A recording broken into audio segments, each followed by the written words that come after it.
Hello, meu nome é Morena dos Anjos e esse é o Dicas, um canal para compartilhar com vocês minha paixão por obras de terror. Produção nacional interessantíssima da Netflix que fala sobre o folclore brasileiro de uma forma mais adulta e que estreou semana passada. Antes de começar o vídeo, já se inscreva aqui no canal, deixe seu like, isso é muito importante para a divulgação, ative o sininho para o YouTube entender que você quer assistir os vídeos do Dicas e bora falar de terror.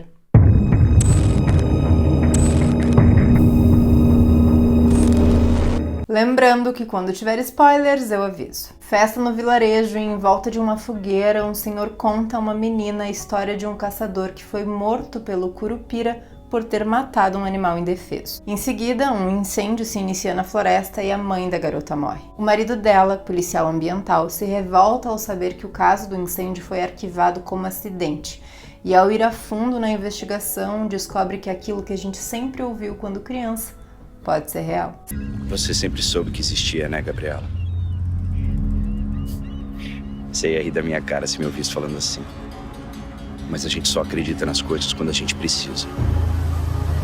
Cidade Invisível é uma série brasileira criada por Carlos Saldanha, com um roteiro, a história desenvolvida por Rafael Dracon e Carolina Munhoz. Por enquanto ela tem uma temporada com 7 episódios, com cerca de 30 a 40 minutos cada, e é uma série relativamente curta, que dá pra assistir aí num dia livre. Carlos Saldanha é conhecido pelas animações que ele já participou, dirigiu, co-dirigiu, enfim, como a franquia Era do Gelo, Rio e o Touro Ferdinando. Entrar no mundo do suspense, do mistério, seria algo novo, mas olha até que começou bem. Eu tenho quase certeza de que a última vez que você viu a Cuca por aí, ela era uma jacaré bem colorida e até um tanto quanto engraçada. Aqui não é bem assim. O folclore e as lendas brasileiras são algo muito rico. Nós temos aí cerca de 300 entidades para ser exploradas e conhecidas, cada uma com a sua história, com a sua particularidade, mas geralmente elas são ligadas à infância, ou como divertimento, ou como modo de fazer a criança parar, dormir, comer, se comportar, seja por historinhas ou por músicas. Em Cidade Invisível, elas são trazidas de forma madura, sensual, sombria, divertida, mas com questionamentos reais. Ou seja, uma obra que vem com as lendas folclóricas do nosso país para um público adulto. Em termos de produção, a série manda muito bem. Teve pesquisa, qualidade de imagem, fotografia, trilha sonora que é belíssima, ambientação, dá vontade de morar na Vila Toré, maquiagem, figurino que foi pensado nos mínimos detalhes e até os efeitos de computação gráfica, os efeitos especiais que eu particularmente não tenho do que reclamar. O elenco no geral vai bem, com destaque para Alessandra Negrini, Jéssica Cores e Wesley Guimarães. Gravem esses nomes. Eu não vou falar agora sobre quem é quem, quais entidades aparecem, porque eu acho que isso é legal de ir descobrindo enquanto vai assistindo a história.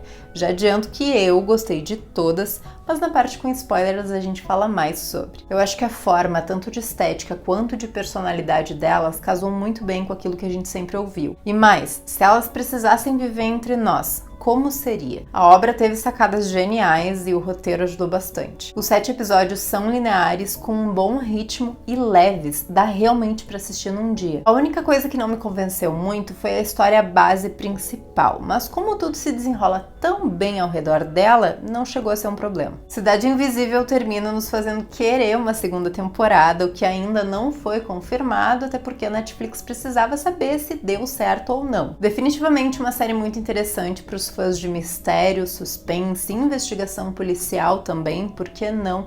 E que tratou tão bem, com tanto respeito à nossa história e que vai ser transmitida agora, tá sendo já para 190 países.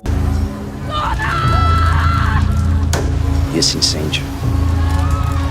Será que ele foi mesmo acidental? Não dá pra entender.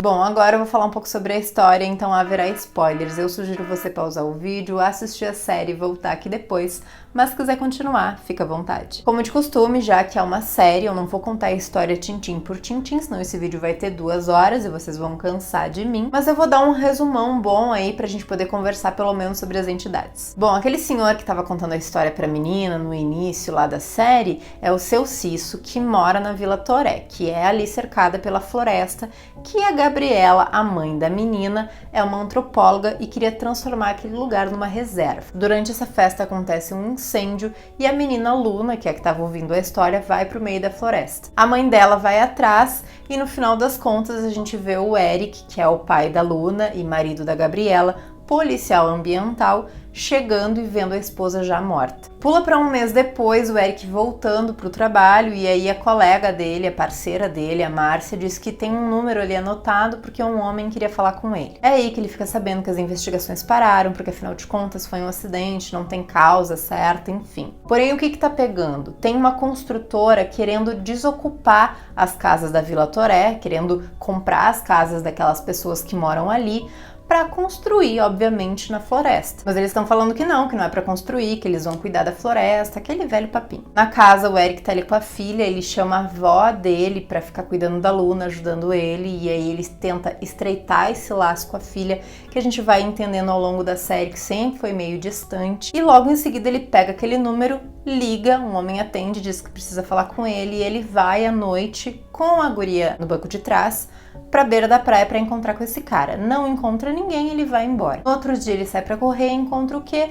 Um boto cor-de-rosa, que é de água doce, na beira da praia. Na volta dele tem uma mulher maravilhosa com um vestido azul e alguns homens. Mas é lógico que depois que o Eric chega perto do boto, essa mulher e esses caras somem. Aparece logo em seguida ela indo conversar com uma tal de Inês, que é uma coisa meio assim que parece uma feiticeira, bem misteriosa, que é a Alessandra Negrini. Essa mulher linda que tava lá com esse vestido azul é a Camila, que é a entidade da Yara, a sereia. E a Inês foi a que eu mais demorei para entender que era a Cuca. Lógico, porque a gente fica na cabeça que a Cuca é uma jacaré. E, gente, não, a Cuca, na verdade, ela tem essa coisa da bruxa. E ela ficou tão bem retratada aqui. A Alessandra Negrini tá sensacional com aquela coisa das borboletas. Porque então a Cuca, ela usa as borboletas a favor dela e ela se transforma numa... É muito legal. A Inês tem então o seu braço direito ali para fazer a força-tarefa de fato, que é o Tutu. Demorei também para entender, mas porque de fato eu não conhecia essa entidade e ele se mostra mais na sua real forma pro final da série. Ele é o Tutu Marambá, que segundo eu pesquisei tem várias formas que ele aparece, mas aqui na série é como se ele fosse um porco do mato que se transforma num homem. O boto cor-de-rosa a gente já tá ligado, que é aquela velha história de que mulher apareceu grávida e não tem marido, engravidou do boto. O boto cor-de-rosa se transforma num homem quando tem festa, ele precisa usar um chapéu para esconder a narina que fica no topo da cabeça dele e não desaparece quando ele se transforma. Ele é muito charmoso, seduz, galanteador, leva as mulheres pro fundo do rio e, enfim, né, acasala. O Eric pega o boto, bota na caçamba da caminhonete dele e chega a parceira dele ali, vamos levar lá pra perícia pra ver, né, o que esse boto tá fazendo aqui, enfim. Enquanto isso, o Tutu é mandado pela Inês pra falar com o Isaac e pedir pro Isaac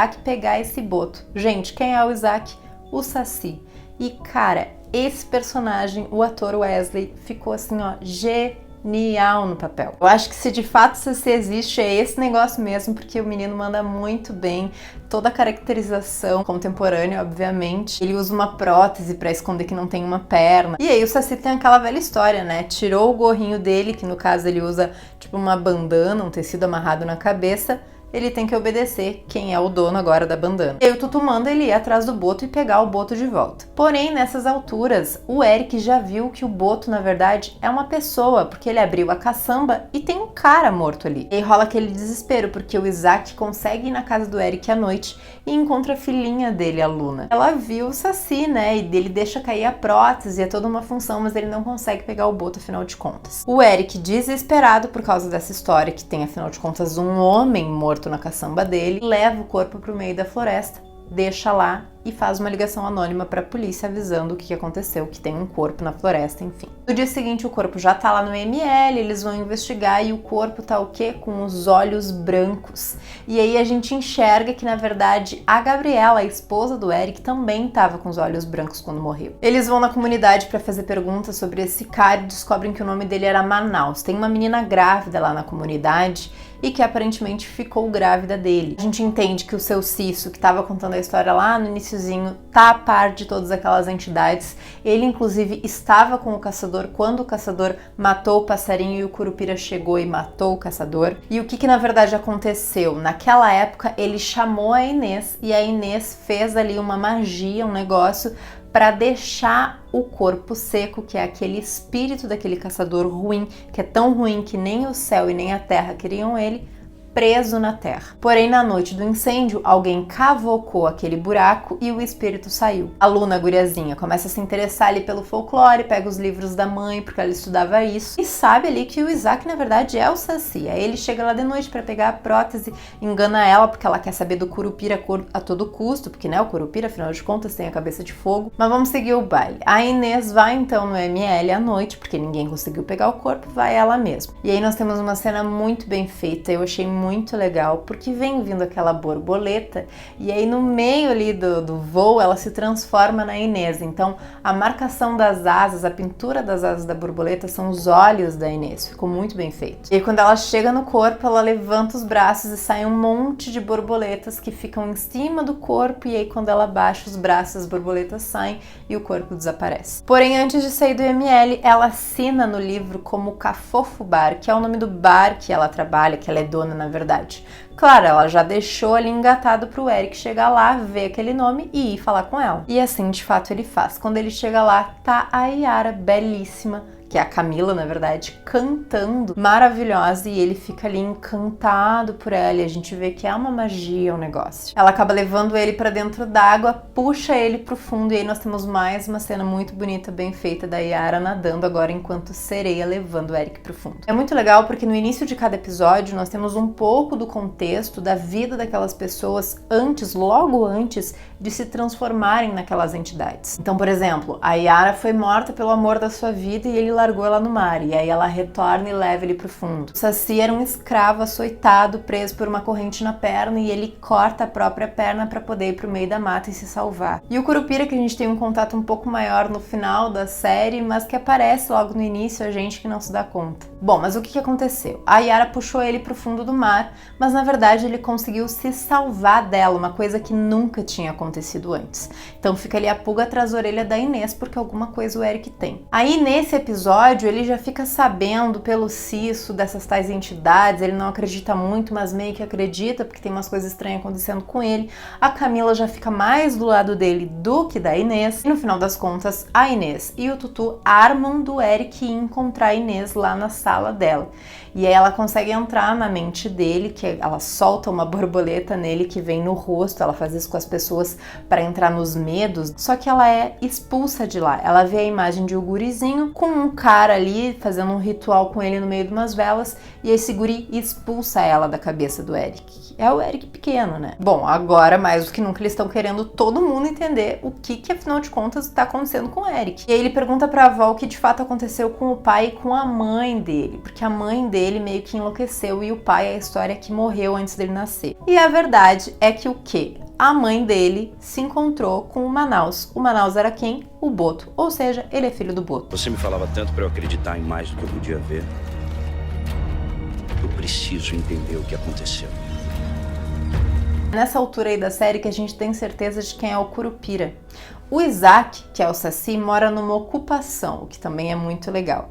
E aí tem um homem, um morador de rua lá, que anda numa cadeira de rodas, todo sujo, maltrapilho, com uns plásticos enrolados, tem sempre um cachorrinho com ele que ele cuida muito bem. E aí eles estão ali na fila do sopão comunitário, mas o cara que tá dando o sopão briga com o cachorrinho. E o cadeirante faz o quê? Controla o fogo. E aí a gente tem certeza de que ele é o Curupira. Acontece que ele, o Berê ou Iberê, eu vou deixar aqui na tela certinho, porque eu não me lembro de fato o nome, tá? Que é o Curupira, não quer saber de ser o Curupira. Ele saiu da floresta, ele não quer mais saber daquilo, ele tá revoltadíssimo, só bebe, enfim. A Inês, que foi expulsa da mente do Eric, coisa que nunca ninguém consegue fazer, tá achando que é ele o envolvido pela morte do Manaus, e aí manda o Tutu atrás dele pra de fato matar, já que a Camila não conseguiu. E é aí a cena que a gente vê do Tutu atacando o Eric como o porco do mato, o javali.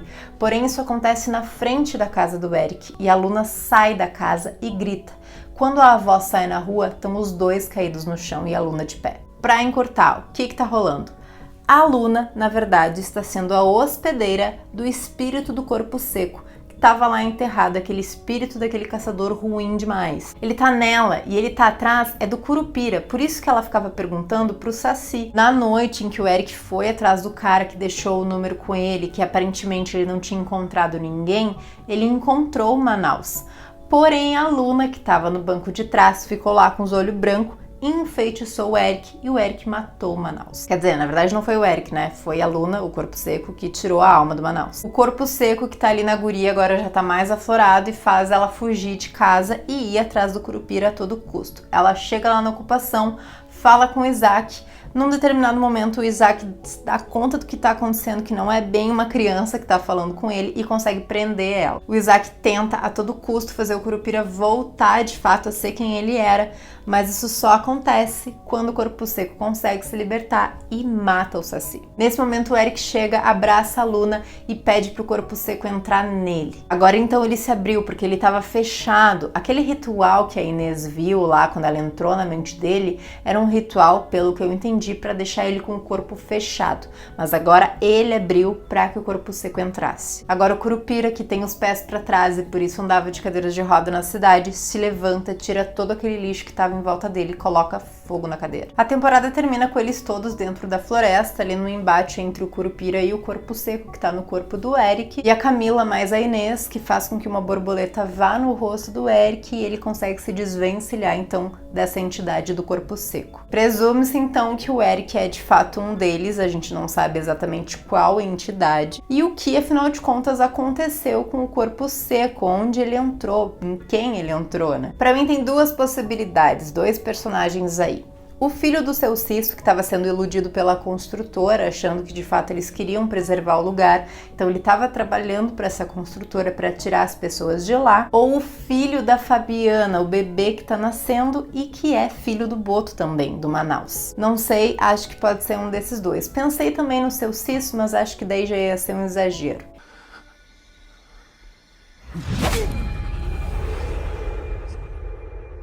E aí, o que vocês acham de toda essa história, dessa série no geral? Eu acho que ela tem detalhes bem interessantes, que às vezes aparecem em outras obras, mas aqui ficou de uma forma sutil. Por exemplo, o Eric, ele vê a Gabriela, a esposa que faleceu, mas não fica uma coisa forçada, do tipo, ele tá vendo um fantasma. Não, é como se fosse de fato uma lembrança dela ali, que interfere muito pouco na história, mas que faz diferença pro enredo, sabe? E vários detalhezinhos, como eu falei, de figurino, gente, a caracterização deles é muito boa, porque tem os detalhes que lembram as entidades na sua essência, mas de uma forma super adulta e contemporânea, obviamente. Deixem nos comentários a opinião de vocês sobre Cidade Invisível, me sigam lá no Instagram, @Morena dos Anjos. Muito obrigada por terem assistido até aqui e até a próxima!